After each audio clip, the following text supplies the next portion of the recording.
there are actually a lot of downsides that people don't really realize when they start their weight loss journey that maybe I wish I knew. So I am curious because I know you joked about it, but I don't know if there's any seriousness to it at all. Do people treat you differently since you lost some weight? Yes, but it's kind of hard to quantify because it's kind of just vibes, sort of. Because I was thin for most of my life.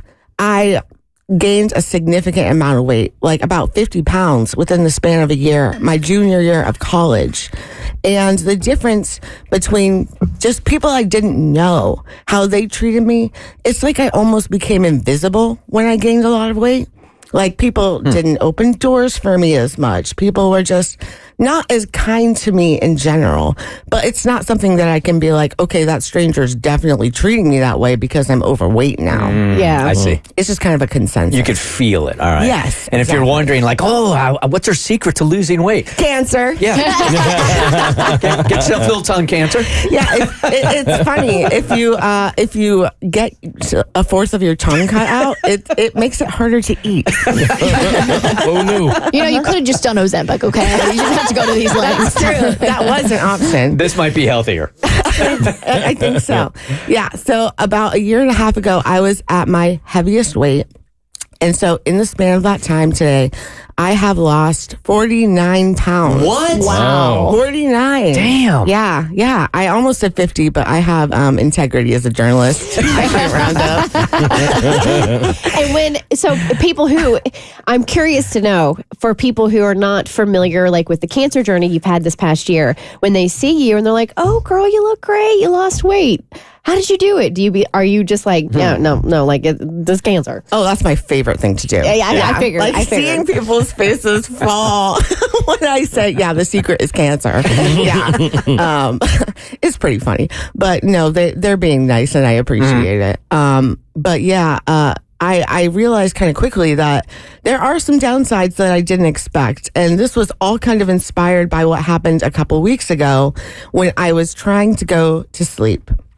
Now, I had just bought a new mattress and I was so excited to get in bed and feel so comfortable.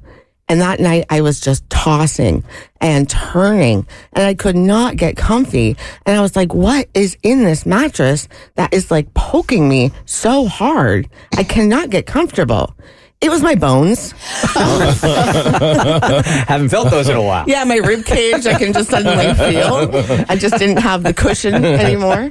So that kind of inspired me to make a brief list of qualms that I have now that I've lost some weight.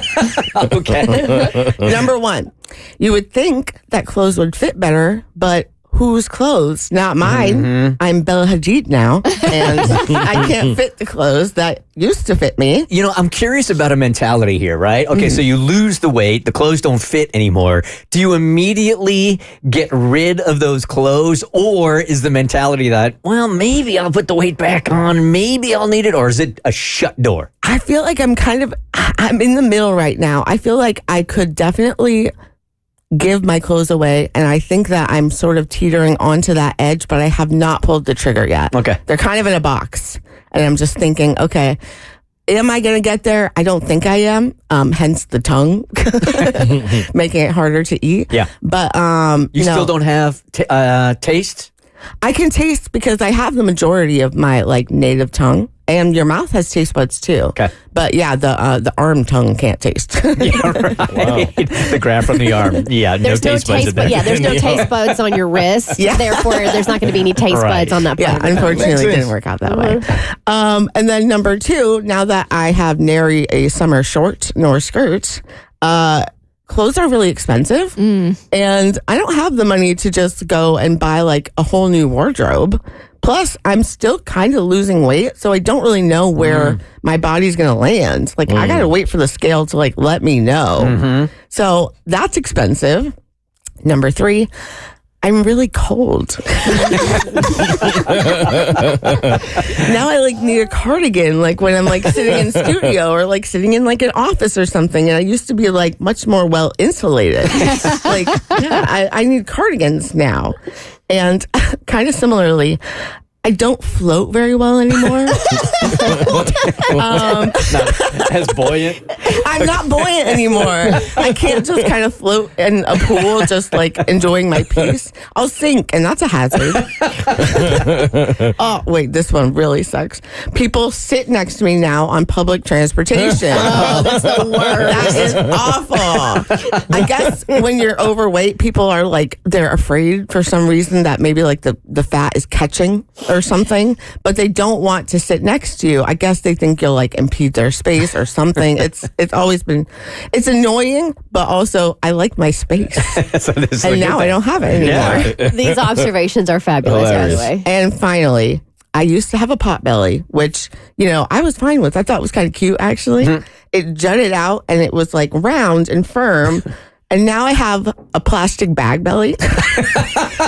It's like someone threw a bunch of Jell-O into a Ziploc bag and just shook it up really hard. Because no one talks about sagging skin is not a joke when you lose weight. And now I'm like, which was better? I don't know. The Bert Show.